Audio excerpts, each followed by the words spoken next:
ICC Men's T20 World Cup 2024 బార్బడోస్లో South Africa పైన చారిత్రాత్మక విజయాన్ని అందుకుని టీమిండియా విశ్వ విజేతలుగా నిలిచారు.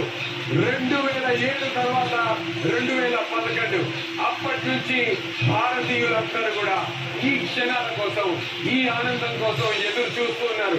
ఎప్పుడు టీమిండియాకి తిరిగి ఆ వరల్డ్ కప్ భారతదేశానికి వెనక్కి వస్తుంది, టీమిండియా ఆ వరల్డ్ కప్ ని భారతదేశానికి వెనక్కి ఎప్పుడు తీసుకొస్తారని చెప్పి అండ్ ఆ క్షణాలు రానే వచ్చాయి. ఈ ఆనందాన్ని మనం కూడా ఒక అదృష్టంగా భావించాలి. And there you see these are the emotions.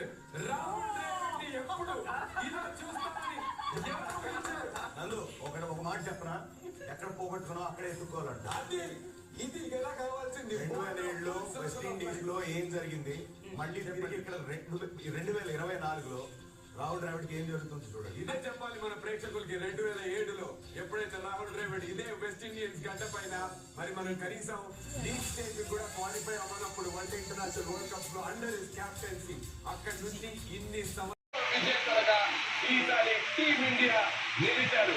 2011 తర్వాత తిరిగి టీమిండియాని 2024 ఇవాళ రోహిత్ శర్మ క్యాప్టెన్సీలో అద్భుతంగా విజయాన్ని అందుకున్నారు. 140